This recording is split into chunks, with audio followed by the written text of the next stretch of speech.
नमस्कार, city channel में आपका स्वागत है। आप दिन भर से लगातार आपके साथ में बने हुए हैं और क्या होंगे कल के परिणाम। कल परिणाम का दिन है, बस कुछ ही पल बचे हुए हैं रिजल्ट आने के लिए। सबकी धुकधुकी बढ़ी हुई है और हर व्यक्ति अपने ढंग से अपना आकलन लगा के जो उसका पसंदीदा उम्मीदवार है उसको आने की बात करता है। कई लोगों ने दिनेश गुप्ता के चुन के आने की बात की, तो कई लोगों ने सोशल मीडिया पे आनंदराज अंबेडकर चुन के आ रहा है यह भी चर्चा की। जबकि हकीकत में देख रहे हैं कि सामने सीधी आमने सामने की लड़ाई यहाँ पे सीधी दिखाई दे रही है।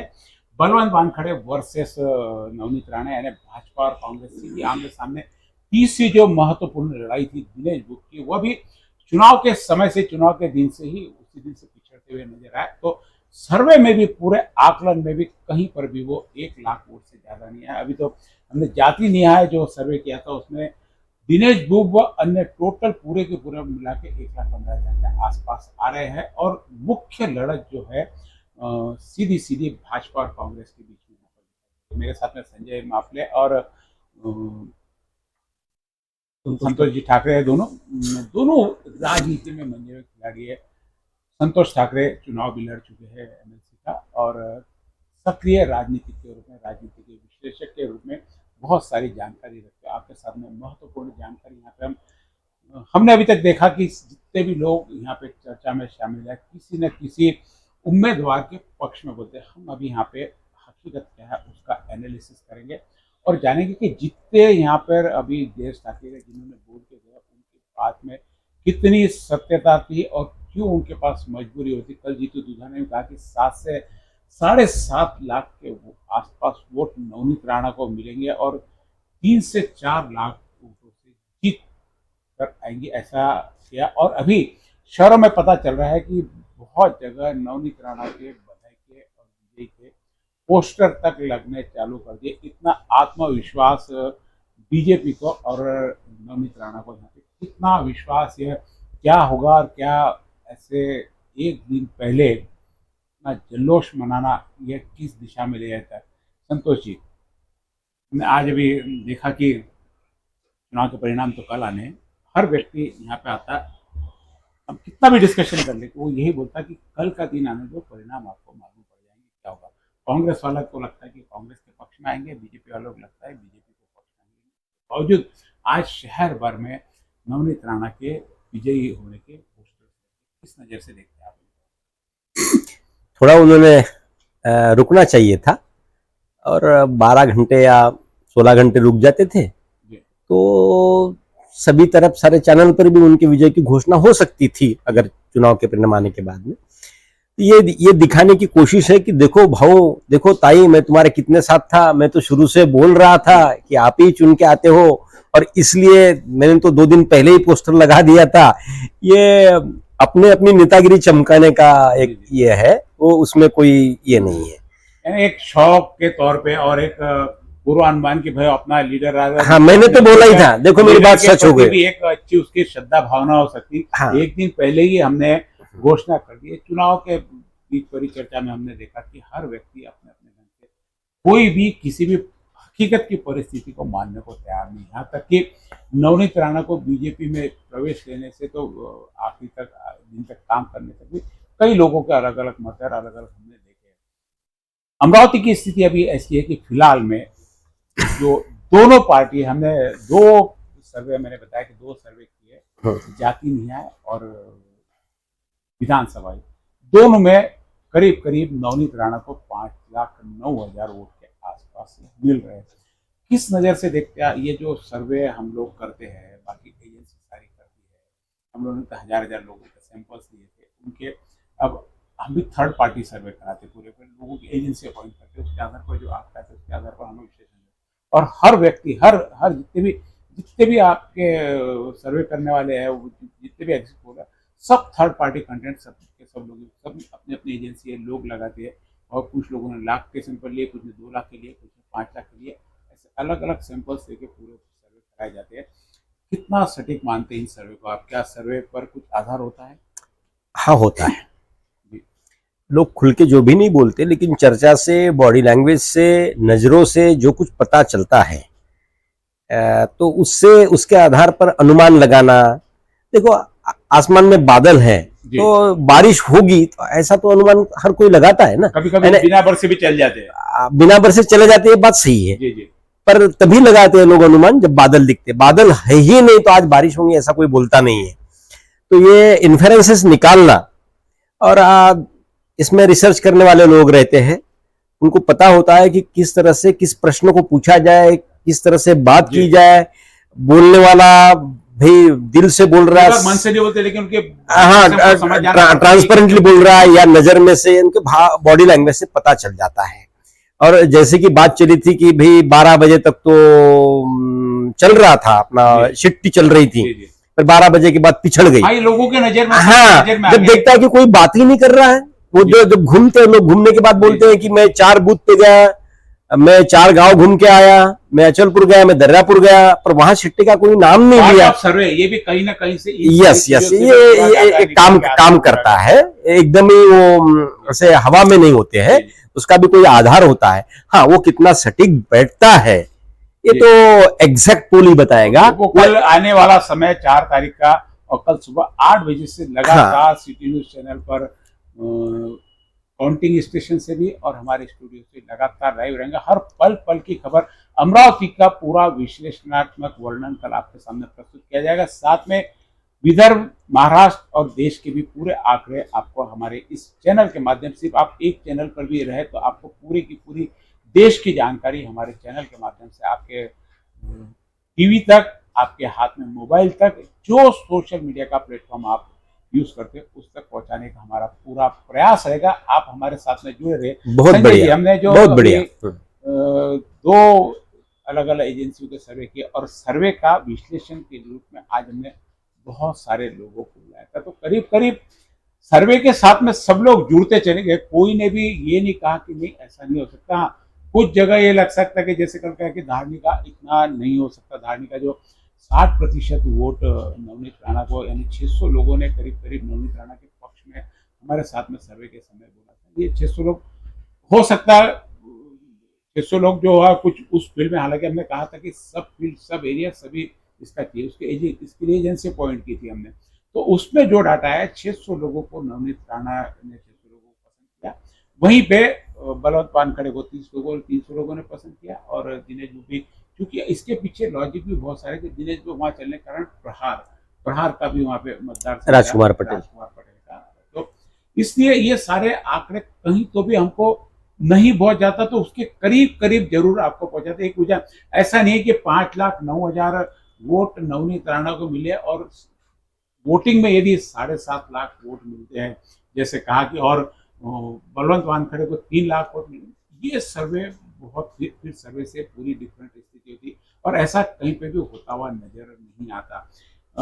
हमने जाति न्याय भी सर्वे किया, ये भी किया, उसके बावजूद हमने देखा कि लोगों ने उसको माना तो है पर स्वीकारा नहीं है। क्यों लोगों के साथ में ऐसा, जो हमारे साथ में कार्यकर्ता आए थे, क्यों ऐसा लगता है, क्यों ऐसा समय पे हो जाता है?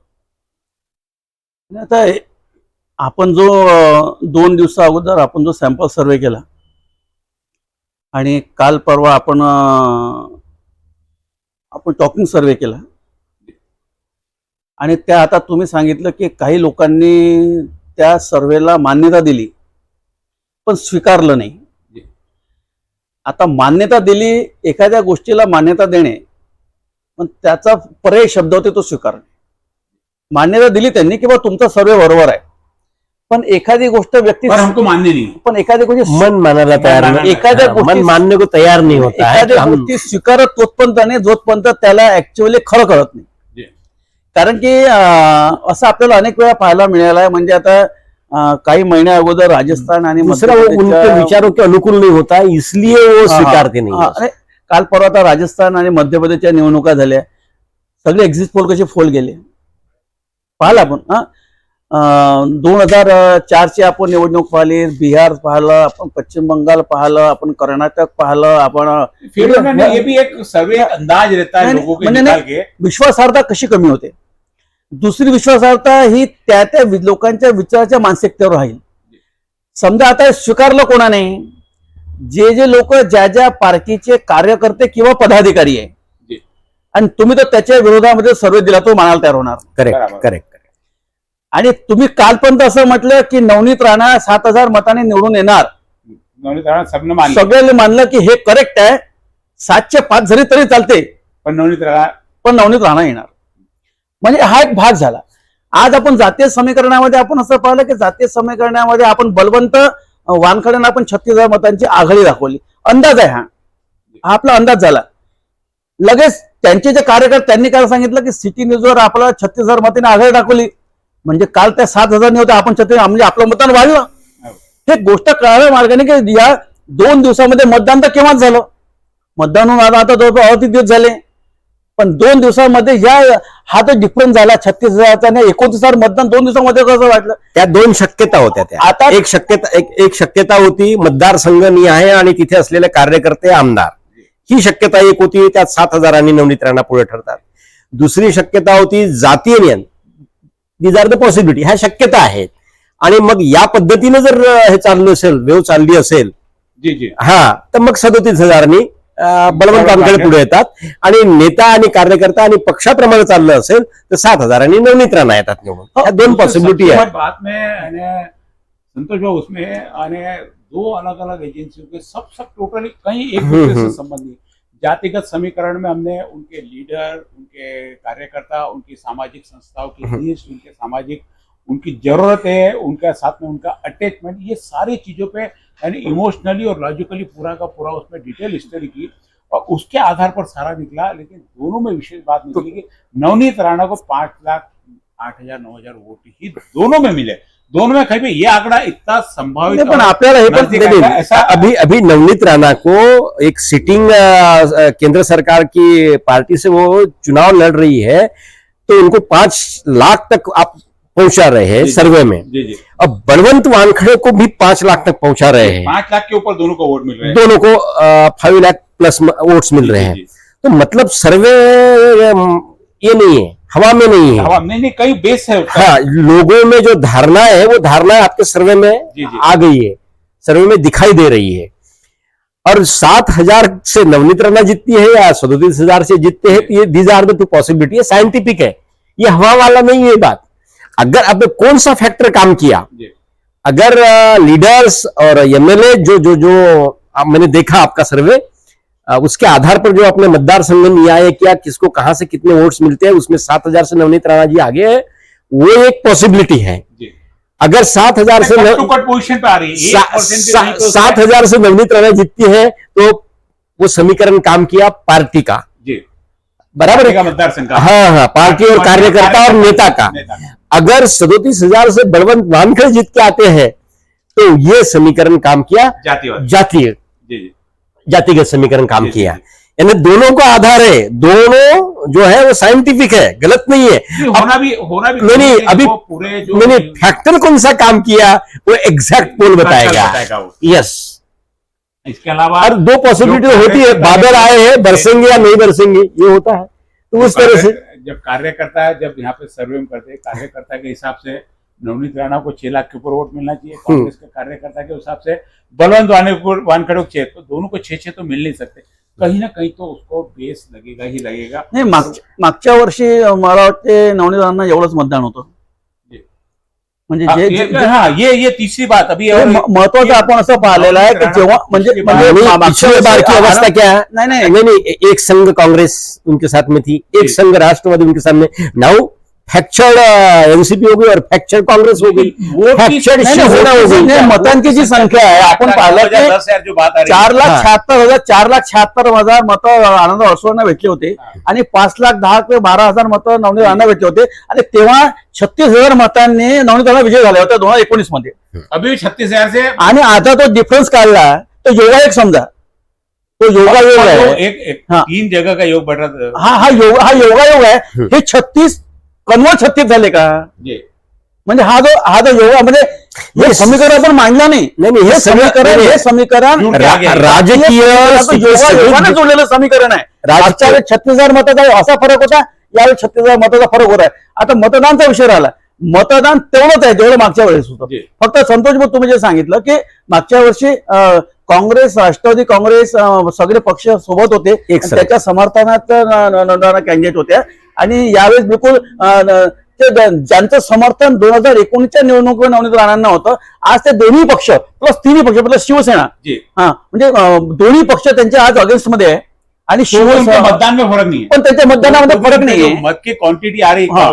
जो 5,08,000 हाँ, 9,000 और जो आ रही है, पता- नाही, कारण एक संघ हिंदुत्ववादी मतं जी आहेत ती भारतीय जनता पक्षासारख्या मोठ्या आणि लिडिंग पक्षाची आणि सत्तारूढ केंद्र सरकारमध्ये सत्तारूढ असणार आहे, ते स्टेटमध्ये सत्तारूढ पक्षाकडनं त्यांना उमेदवारी आहे आणि त्यामुळे त्या तिथे तरल्या त्या स्टेजला राहिल्या त्या. नाही ते त्यांचा स्वतःचा पण फेस आहे, हे ठीक आहे. पण नाही स्वतःच्या फेसवर 5 लाख नाही जाऊ शकत नाही त्या. मान्य करतो. नाही मी काय म्हटलं, नाही, तर स्वतःच 1 लाख देश भाजपा और हिंदुत्व भाजप आणि हिंदुत्व मी जे म्हटलं आहे की भाजप- हिंदुत्ववादी का म्हटलेलं आहे, कारण भाजपापेक्षाही पुढे हिंदुत्व गेलं नवनीत राणाचं.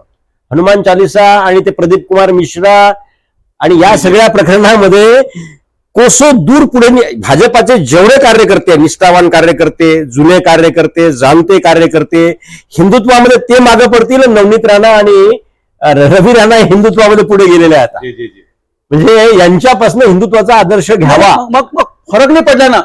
मी काय म्हणतो मग त्याच्यामुळे तुम्हाला, त्यांनी ठेवलं ना ते. आता हा योगायोग जुळून आला असं आपण गृहीत धरूया. ह्या काही आपण नाही काही- ठरवून केलेली नाही त्यांनी नवनीतजी राणा आणि रवी राणा यांचं असं योगायोग नाही आहे हे नाही, त्यांनी आपल्या मताचा योगायोग आहे. म्हणजे आपण ठरवून आहे. त्यांचं हे केलेलं सगळं ठरवून आहे. नहीं, ये तो पूरा सब हाँ. पूरा एक योजना ते के तहत है. स्ट्रॅटेजी आहे त्यांची. म्हणजे हनुमान चालिसाचं कोविडमध्ये का ये हनुमान चालिसाचं पठण तिथंच करतो म्हणणे म्हणजे त्यांनी आपलं जे प्रोजेक्शन केलं ते स्टेट लेवलवर केलं आणि हे सगळं करत असताना काही प्रमाणामध्ये उद्धव ठाकरेचं सुरळीत चालणारं सरकार जे होतं ते सरकारला हुसकवून लावण्यासाठी किंवा खाली खेचण्यासाठी तेच एक कारण घडलेलं आहे. शिवसेनेतलाही असंतोष त्या निमित्ताने बाहेर आला.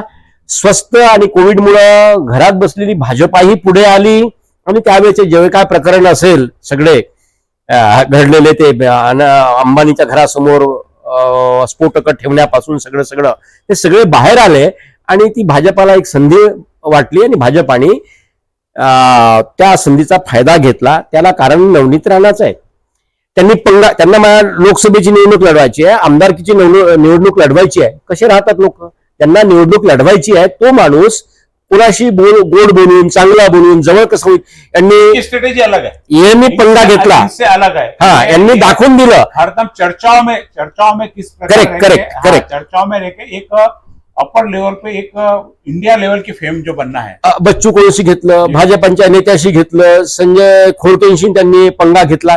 या सगळ्या लोकांशी पंगा घेण्यामध्ये असं योगायोगाने घडलेल्या गोष्टी नाही. एक फक्त संजय खोडकेचं अगदी सुरुवातीच्या विधानसभेच्या निवडणुकीमधलं जेव्हा सुलभाताई बडनेरत्न उभ्या होत्या त्यावेळेस घडलेलं जे प्रकरण आहे ते जर सोडलं तर नंतर त्यांनी शिंगावरच घेतलेलं आहे. रवी राणांनी म्हणजे भाजपालाही शिंगावर घेतलं, राष्ट्रवादीचे संजय खोडकेंनाही शिंगावर घेतलं आणि सगळ्या पक्षांना हे ठरवून होतं. कारण त्यांना माहिती आहे की इथं जर आपल्याला आपली नेतृत्व जर आपल्याला प्रूव्ह करायचं आहे तर आपल्याला या लोकांपेक्षा आपण कसं वरचढ आहो आणि लोकांना ते पाहिजे होतं. म्हणून त्यांनी आपली लिडरशिप मला सांगा एकाच घरामधले दोघंही आमदार आणि खासदार आहे. मूर्ख आहेत का ते लोक? म्हणजे एका घरामध्ये आजपर्यंत कोणालाही आपल्याच घरात खासदारकी आणि आमदारकी ठेवता आले नाही. ही जर दोन्ही त्यांच्या और सबसे मूल बात की राजनीति घराणा हा नहीं है. तर म्हणजे त्यांनी असं सहज घडलेलं आहे. त्यांना काही कळत नाही असं नाही. ते स्ट्रॅटेजीने करून राहिलेत आहे सगळं हे आणि भाजपाच्या सगळ्या नेत्याशी पंगा घेऊन भाजपाची तिकीट आणणे आणि आपलं उमेदवारी आपली जी आहे कॅन्डिडेचर हे सिद्ध करणे गंमतची गोष्ट नाहीये, मजाक बात नाहीये. तुम्हाला सांगतो मी, राजकारण हा प्लॅनिंगचाच पार्ट आहे.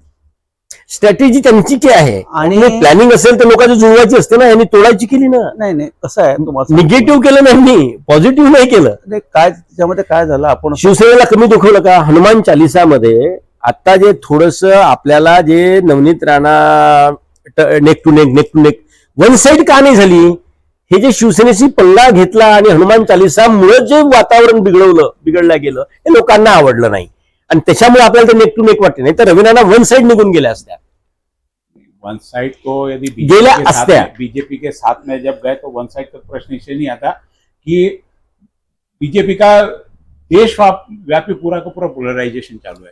सिर्फ अमरावती पुरता मुद्दा नहीं है. अमरावती का यदि हम नवनीत राणा की बात करें कि उन्होंने हिंदुत्व का मुद्दा उठाया, उसके बाद में यहाँ पे नहीं, नेशनल पॉलिसी और है ये राष्ट्रीय है ना, हम ऊपर से भी देखते हैं ना, इन्होंने भी सिर्फ यहाँ पे पुरे यदि त्याला ताकद दिली अमरावती शहराच्या आणि जिल्ह्याच्या राजकारणामध्ये, पण ते आपले राष्ट्रीय स्तर पर भी पूरा ते पॉलिसी मॅटर आहे, त्यांचं पॉलिसी मॅटर आहे, Bharatiya Janata party policy matter है। मोदी उसी भाषा में बात करते, योगी भी उनके खासदार अलग भाषण करते हैं। नाही, इवन सबका कहीं ना कहीं जाके इवन पीएम पण तसेच भाषण देतात ना, विरोध है, आपण ते आपण ते भाषण पाहतोय ना। हालांकि हिंदुत्व को एक करने के चक्कर में हिंदुत्व तो पूरा जेव्हा आपण मंगळसूत्र पाहिलं म्हणजे मंगळसूत्र कोण हिसकणार आहे, लेकिन आपण जे मुद्दे पाहतो बोल रहे वो यूनाइटेड हो गए।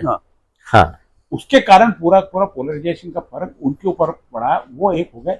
यहाँ तक कि अपना वोट यानी जो हिंदुत्व वोट बैंक का अभी बढ़ा। अब हम आपसे पूछते कि क्या इन चीजों पे, इन मुद्दों पे, इन बातों पे देशव्यापी चुनाव किस हद तक महत्व रखता है? हमको राम मंदिर चाहिए, हमको हिंदुत्व चाहिए, हमको पाकिस्तान की बात करनी है, हमको नेहरू जी की बात करनी है, हमको गांधी जी की बात करनी है। ये सब चीजों में आज की 2024 में हम बैठे हैं, बात 1947 के पहले की करते हैं, उनके करतूत दिखाते हैं कि उन्होंने क्या किया था, कितना महत्व रखता है आज की नीति में, क्या यह जो जा रहा किस दिशा में जा रहा है देश? नहीं, वो तो गलत बात है। 1947 के पहले जो उन्होंने किया, आज जो भाजपा है और भाजपा का जो बेस है, उस समय का जनसंघ होगा या जनता पार्टी होगी,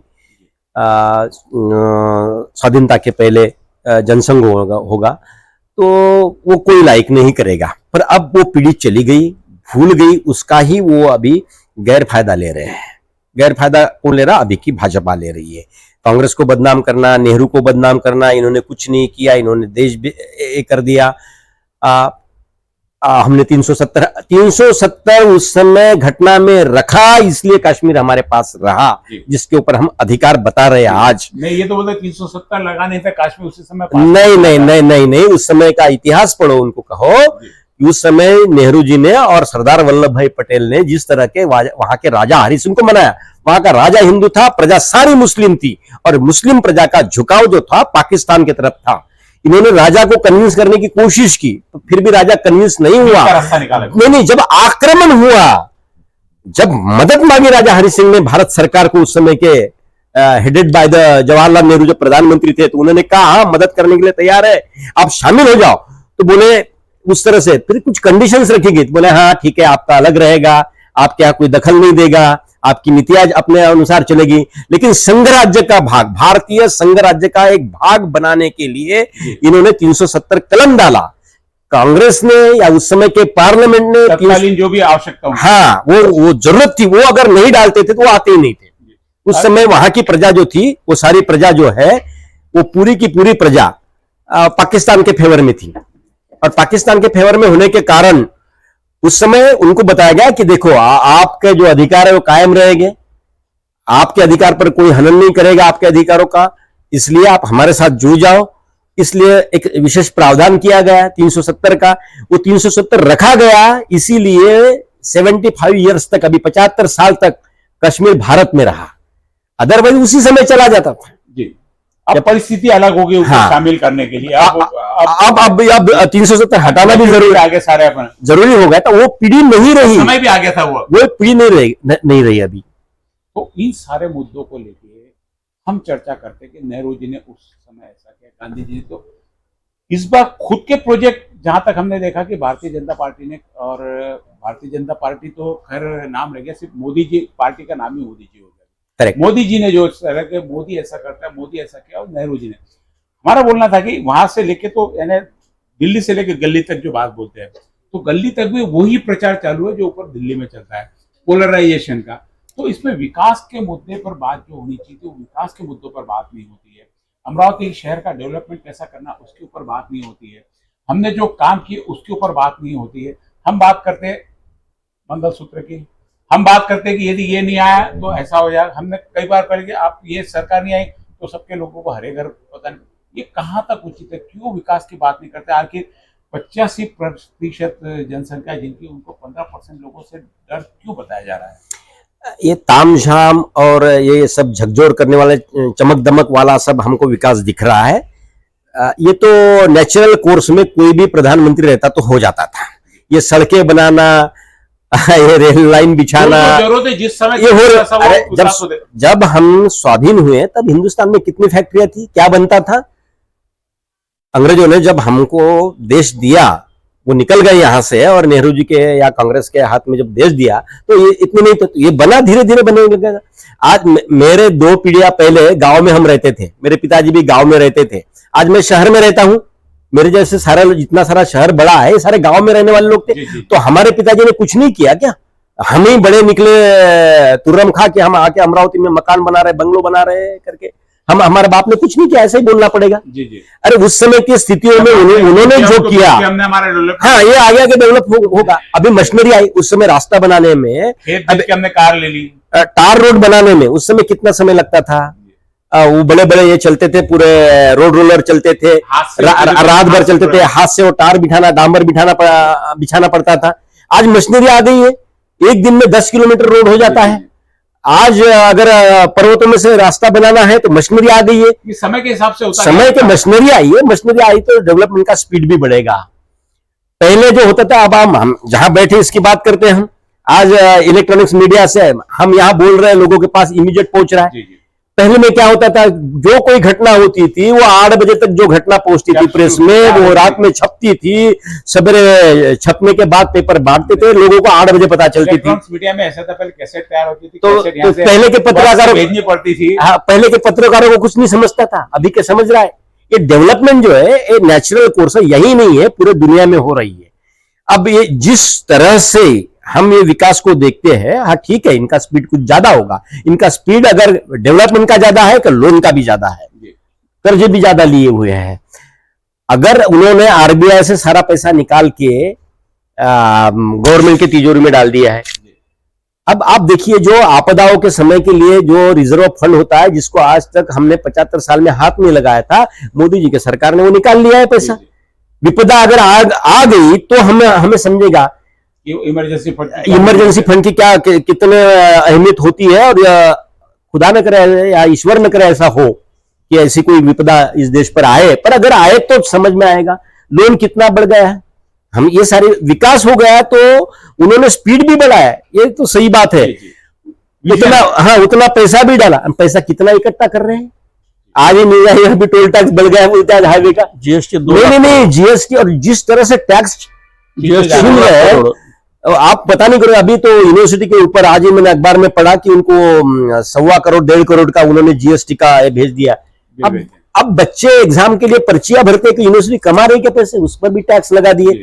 तो इतना सारा टैक्स अगर आप लगाओगे तो पैसा आएगा तो आप वापरोगे। कांग्रेस ने एक थोड़ा सा सावधानी बरती और एकदम से कोई झटका न बैठे, जनता के ऊपर बोझ न बढ़े। टैक्स बढ़ता है तो जनता के ऊपर बोझ बढ़ता है ना, तो बोझ ने बड़े काम किया। आज महंगाई बढ़ गई, महंगाई क्यों बढ़ गई? टैक्सेस बढ़ गए, इसके कारण महंगाई बढ़ गई है। सरकार का शेयर बढ़ गया हर चीज में, हाँ, और पैसा भी, सरकार की हिस्सेदारी बढ़ गई तो उसके कारण महंगाई बढ़ गई। जम के पैसा खींच रहे टैक्स के माध्यम से। हर चीज में यानी आपका प्रॉफिट भले 5% हो, लेकिन सरकार की 5 से 28% तक की भागीदारी आपके प्रोडक्ट में, प्रोडक्शन कास्ट पे नहीं, आपके सेल पे। बाकी जगह हम तो जितनी लागत लगी उसके हिसाब से कितना मुनाफा। पहले 25-30 किलोमीटर के ऊपर कारें, आप जीप नहीं भागती थी, हाँ, 4 व्हीलर्स नहीं भागती थी। अब तो 160, 170, 180 की आ गई है। पेट्रोल की खपत भी बढ़ गई, पेट्रोल के रेट भी बढ़ गए। अमरावती के लिए आप दोनों से पूछता हूँ, क्या योजनाएं, क्या विकास होना चाहिए? कोई एक समझो, आप यदि खासदार के लिए खड़े रहते तो क्या आप फील करते थे अमरावती की जनता को कि मैं क्या करूंगा? यानी मेरे पूछने का मतलब है कि क्या लोगों की आवश्यकता है, यहाँ पे रोजगार की आवश्यकता है, उसके बाद में इंडस्ट्री की आवश्यकता है, यहाँ पे डेवलपमेंट की आवश्यकता है, यहाँ पे विकास की आवश्यकता है। यहाँ पे कई चीज़ें ऐसी है, मेडिकल कॉलेज की समस्या है, यहाँ पे स्वास्थ्य की समस्या है। अभी स्वास्थ्य के लिए यहाँ पे हम अमरावती के डॉक्टर पे आज भी विश्वास नहीं करते हैं, हम नागपुर जाते हैं, उसकी बहुत बड़ी अभाव है। इन चीज़ों पे क्यों चर्चा नहीं होती सारी की सारी? क्यों हम लोग सिर्फ हम उठ के विमानतल पे कि विमानतल आए, हमने वैगन कारखाना लाया, हमने टेक्सटाइल लाया, क्या इसके अलावा जो प्राथमिक सुविधा है क्या उसमें भी हम परिपूर्ण है? दोनों से प्रश्न है मेरा। नाही, माझं असं म्हणणं आहे की विदर्भामध्ये नागपूर नंतर अमरावती शहर आहे। म्हणजे अमरावती म्हणजे नागपुरामध्ये विभागीय आयुक्त एक नागपूर आहे आणि अमरावती, म्हणजे अमरावती अकोला, यवतमाळ, बुलढाणा, वाशिम हाँ, 5 जिल्हे, बांट रहा है 5 जिल्ह्याचं अमरावती आयुक्त आहे. आणि अमरावती म्हणजे अमरावतीमध्ये 5 कमिशनर आहे. विभागीय आयुक्त, आदिवासी कमिशनर, म्युन्सिपल कमिशनर, त्याच्यानंतर तुमचे रेव्हेन्यू कमिशनर, पोलीस कमिशनर, म्हणजे 5 कमिशनर अमरावतीमध्ये आहे. आणि म्हणजे लोकसभेचं क्षेत्र जरी आपण अमरावती लोकसभेचं क्षेत्र जरी आपण अमरावती झालं तरी पहिली प्राथमिकता, खऱ्या अर्थानं पहिली प्राथमिकता दिली पाहिजे आरोग्याला. आरोग्य चांगलं तर सर्व चांगलं. पोटात जर माणसाच्या पोटात अन्न असेल तर माणूस काही करू शकेल, तर माणसाचं पोटच नाही भरत तर माणूस काही करू शकणार. म्हणजे आरोग्य पहिला विषय, रोजगार हा दुसरा विषय. आणि अमरावतीमध्ये आपण हे पाहिलं की गेल्या 20 वर्षापासून नांदगाव पेठची जी MIDC आहे ती आजही आपण योजना आती रही वहाँ पे, सेज से लेके तो कुठे आपण डेव्हलपमेंट पाहिलाय. सेज केमिकल झोन, अब टेक्सटाइल पार्क, मग आपण डेव्हलपमेंट कुठे पाहिलेलं आहे. एवढी मोठी MIDC आपण पाहतोय की जवळपास आज 200-250 एकरामध्ये ती MIDC आहे, पण त्याचं डेव्हलपमेंट कुठे आहे. इंडस्ट्री डेव्हलपमेंट झालं का. अमरावतीची अगदी आपण बडनेर रोडच्या MIDC मध्ये गेलो तर पूर्ण सुनसान पडलेली आहे. काही म्हणजे बोटावर मोजणे इतके त्या ठिकाणी कारखानदारी आहे. सातूरनं MIDC तर पूर्ण संपलेलीच आहे.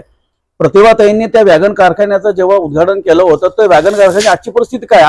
आपण फक्त एकाच विषयाकडे आपलं लक्ष आपलं असं आहे की आपण फक्त एअरपोर्ट पाहतोय. एअरपोर्ट मध्ये बसणारा वर्ग कोण आहे. एअरपोर्ट मध्ये बसणारा सामान्य लोगों की क्या फायदा, आणि सामान्य माणसाला काय फायदा आहे. एअरपोर्टचा डायरेक्टली फायदा होणार नाही सामान्य माणसाला त्याचा. डायरेक्टली फायदा होणार Directly नाही. पण आपला जो एम आहे, आपण सगळ्यांचं एकच कॉन्सन्ट्रेशन आहे की एअरपोर्ट केव्हा होणार. एअरपोर्टच्या अगोदर अमरावतीतला जो आरोग्य विभाग आहे, आरोग्य विभागाकडे लक्ष असलं पाहिजे. अमरावतीच्या रोजगाराकडे लक्ष असलं पाहिजे. अमरावतीच्या एज्युकेशनकडे लक्ष असलं पाहिजे. अमरावतीच्या एज्युकेशन मध्ये जे कॉलेज अनेक लाखोंना डोनेशन घेतात त्यांच्याकडे लक्ष दिलं, त्यांच्याकडे लक्ष असलं पाहिजे. म्हणजे जनप्रतिनिधी हा जसा महानगरपालिका जनप्रतिनिधी जसं महानगरपालिकेच्या एका विभागापुरतं तो असतो, तोच खासदार त्या जिल्ह्याचं काम पाहतो, तोच विधानसभेचा आमदार त्या क्षेत्राचं काम पाहतो. प्रत्येकाच्या जनप्रतिनिधींचं काम डेमोक्रेसीमध्ये भारतीय संविधानामध्ये उल्लेखित केलेलं आहे. आणि त्या अनुषंगानं अमरावती म्हणजे त्या भागाचं रोजगार, आरोग्य आणि सर्वात मोठी विषय लॉ अँड ऑर्डर, या 3 गोष्टीकडे जर म्हणजे आता आपण अगदी पुण्याचं प्रकरण पाहतो आज 15 दिवसापासून. कसं प्रकरण आहे, कुठपर्यंत आलं, कुठपर्यंत पोहोचलं. म्हणजे किती सिन्सिटिव्ह महाराष्ट्रामध्ये नाही देशामध्ये इंडियन एक स्टोरी पूरी पिक्चर बन जाएगी.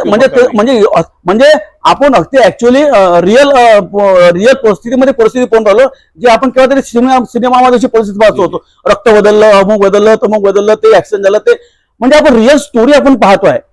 मग अशा परिस्थितीमध्ये म्हणजे जनप्रतिनिधी कुठलाही असो त्याचं एक क्षेत्र तिथं मग ठरलेलं. 18 लाखाचा मतदार म्हणजे लोकसभा मतदारसंघ, 3 लाखाचा मतदारसंघ म्हणजे विधानसभेचा मतदारसंघ, 24-25 हजाराचा मतदारसंघ म्हणजे महानगरपालिकेचा मतदारसंघ, 30 परिस्थिती ग्रामीण भागामध्ये, 30 भागात ते तालुक्या प्लेसवर आहे. तर म्हणून रोजगार, आरोग्य आणि म्हणजे या गोष्टीकडे खऱ्या अर्थानं लक्ष असणं आवश्यक आहे. आणि जी मी एज्युकेशनच्या संदर्भामध्ये बोललो, लहान शाळा कॉलेजेस आहे. आज आपण अगदी पाहायला संतोष आता तुम्ही तर शिक्षण क्षेत्रामध्ये काम आहे, तुम्ही सिनेटमध्ये काम केलेलं आहे, तुम्ही विद्यापीठाच्या अतिशय तुमची जवळीक त्या ठिकाणी आहे. आपण साध्या कॉन्व्हेंटला KG आणि KG2 कडे आपण 5-5, 6-6, 2-2 लाखात आपण डोनेशन पाहतोय. ही जबाबदारी ही जबाबदारी जनप्रतिनिधी टाळून चालणार नाही. कारण की सर्वसामान्य माणसानं कोणाकडे पाहायचं, सर्वसामान्य माणसाचं लक्ष कोणाकडे द्यायचं. जेव्हा तो व्यक्ती एखाद्या व्यक्तीला मतदान करतो तर त्याला न्याय मिळाला पाहिजे. तो तिथपर्यंत गेल्यानंतर त्याला कमीत कमी त्याच्या पाठीवर हात फिरला गेला पाहिजे की ठीक आहे, तुझी समस्या मी ऐकतो, तुझ्या समस्या सोडवण्याचा मी पुन्हा प्रयत्न करतो. हे जे असे जे विषय आहेत ते विषय खऱ्या अर्थानं लक्ष दिलं पाहिजे. एज्युकेशनचा विषय अतिशय महत्वाचा आहे, रोजगाराचा विषय महत्वाचा आहे, आरोग्याचा विषय महत्वाचा आहे. आणि शहरी भागामधलं म्हणजे हे टाळून चालणार नाही. अतिक्रमण हा सुद्धा विषय आहे, हे चालणार नाही आपल्याला विषय. जिस प्रकार से चुनाव का समय आता है, जो मुद्दे पे हम बात करें वो मुद्दे चुनाव के होने चाहिए, क्यों नहीं होते, क्यों नेता लोग इस तरफ ध्यान नहीं देते और क्यों भी जनता इन चीजों को नहीं पूछती, क्या कारण होता है इसके पीछे? शॉर्ट मेमोरी और जो वादे होते हैं भूल भुलैया जैसे भुलावने वादे जो होते हैं, तो उसके कारण पब्लिक जो होती है, और ये नशा है, राजनीति है, नशा है. और जिसकी मानसिकता धारणा जैसी होती है, वो उस विचारधारा के साथ वो चलता है और वो अंधा बना देती है, अविचारी बना देती है व्यक्ति को। ये सारे जो है मौलिक विचार की बातें जो होनी चाहिए, जो हमारा जनप्रतिनिधि हो, उसमें वो जो दूरदृष्टि वाला होना चाहिए, विजनरी होना चाहिए कि जितनी भी बातें अभी संजय जी मापले ने बताई कि ऐसे ऐसे ऐसे सब इसमें क्षेत्र में काम होना चाहिए, तो कोई ऐसा जनप्रतिनिधि होगा कि जो चुन के आने के बाद या पहले से अपने मतदार संघ के बारे में ऐसा सोचता हो और पहले दिन से काम करता हो, तो आखिरी के साल में उसको कुछ उसके रिजल्ट मिलेंगे।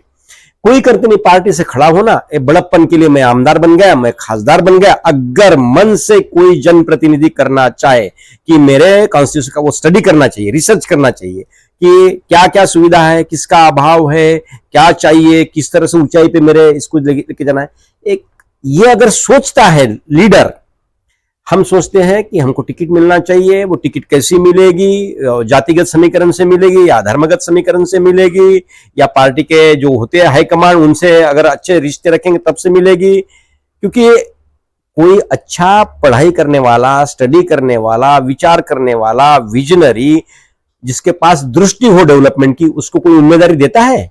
नहीं देते हैं। अगर आप जिसको बाजार में लाओगे, जिसको मैदान में लाओगे, जिसको चुनाव में खड़ा करोगे, अब उनके पास तो कुछ नहीं। पार्टी अभी भाजपा की स्थिति ऐसी होगी, कोई भी पार्लियामेंट्रियर, कोई भी अभी सांसद बोल सकता है कि मेरे मतदार संघ में ये चाहिए, इसलिए वो पार्टी से या अपने नेता से बगावत चर्चा भी नहीं कर सकता। क्या बोल दिए उन्होंने, अपने ये वर्धा के सांसद जो थे तड़स, उन्होंने क्या बोल दिए कि नहीं मैं बोल नहीं सकता, मेरे पार्टी के धोरण के विरोध। वो प्याज के भाव के बारे में ऐसे कि उसके बारे में बोल रहा था, यानी खुलेआम बोल रहे ना वो कि हम पार्टी में बोल नहीं सकते। नाना पटोले जी ने क्या कहा था कि भाई हमने तो खाली इतनी बात की थी कि किसानों के बारे में, हमारी बात हमको बिठाया गया, हमारी बात तक सुनी नहीं गई, उसके ऊपर निर्णय लेने की बात तो अलग, खाली हम आर्ग्यूमेंट कर रहे थे।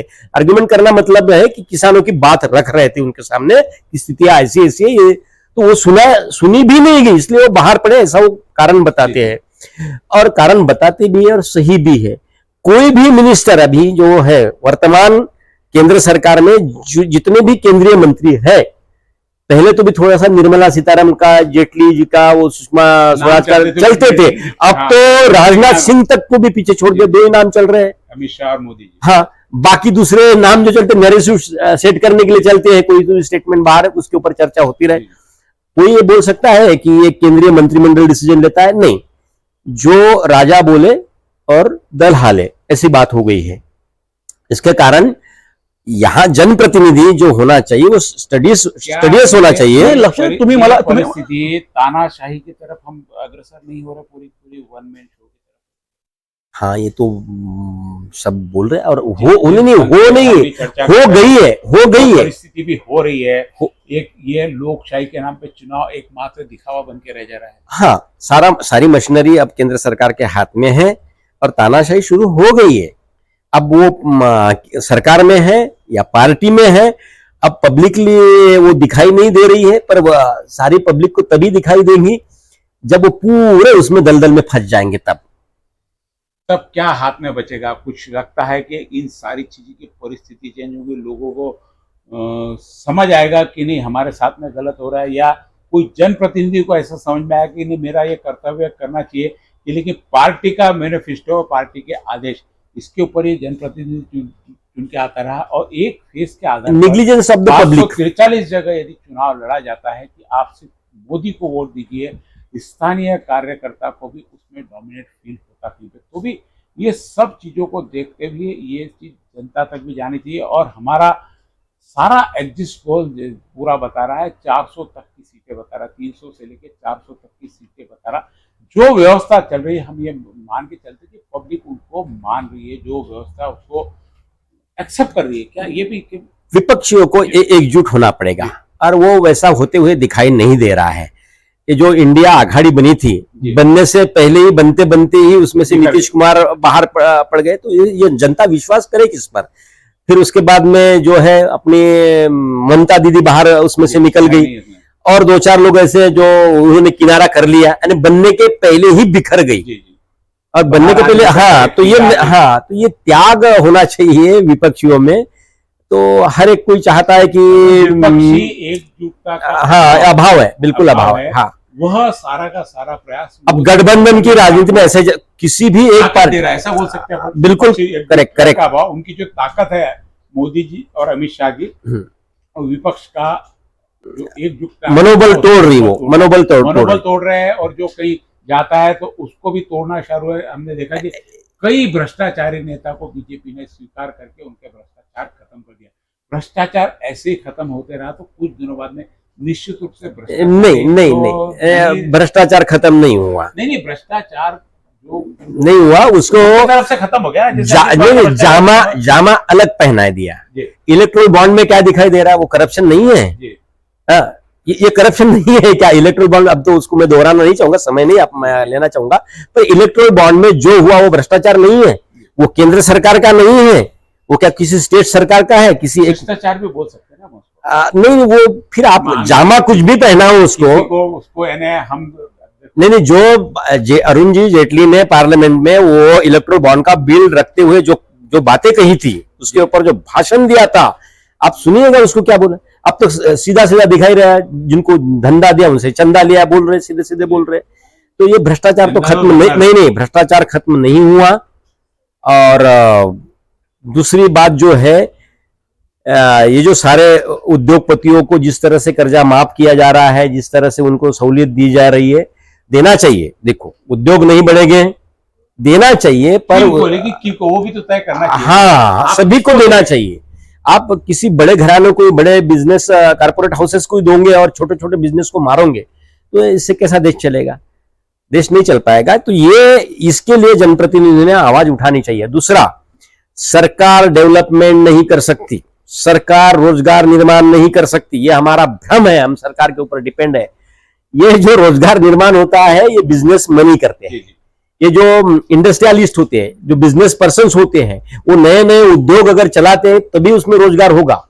उनको प्रोत्साहन प्रोत्साहन देणे, त्यांच्या परवानगी देणे। एक उद्योग जो अमरावतीमध्ये नहीं, और लोगों की मानसिकता धारणा ऐसी बने।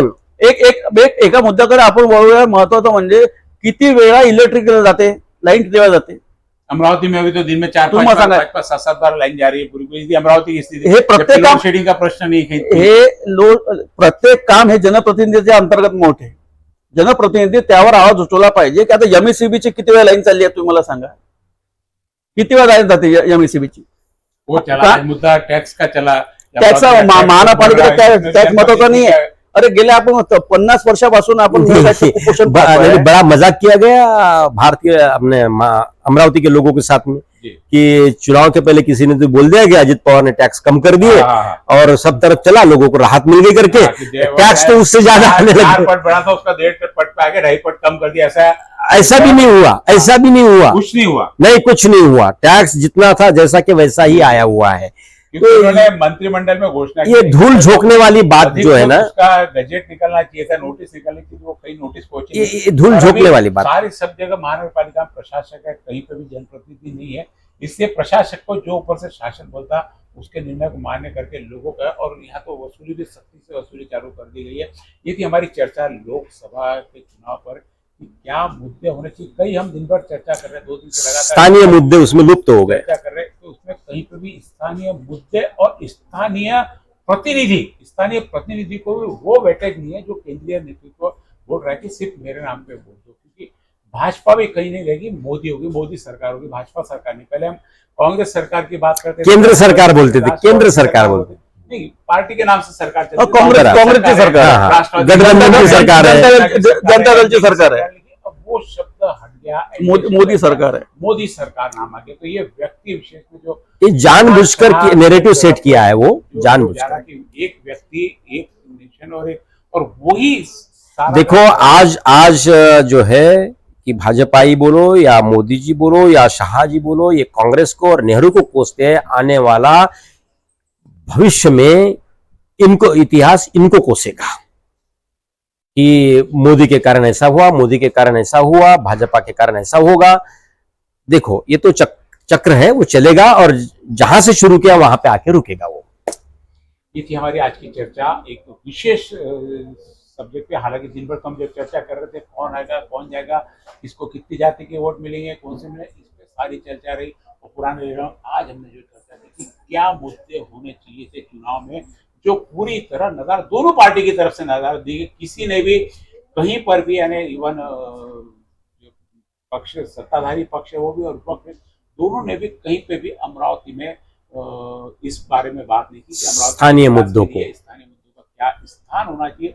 एक दूसरे के आरोप प्रत्यारोप में पूरा समय गया और उसी आरोप प्रत्यारोप के चलते आरोप प्रत्यारोप से भी नीचे उतर गए, गाली गलौज।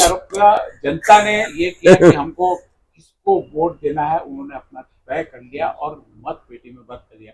कल सुबह 8 बजे से लगातार हम आपके साथ में बने रहेंगे।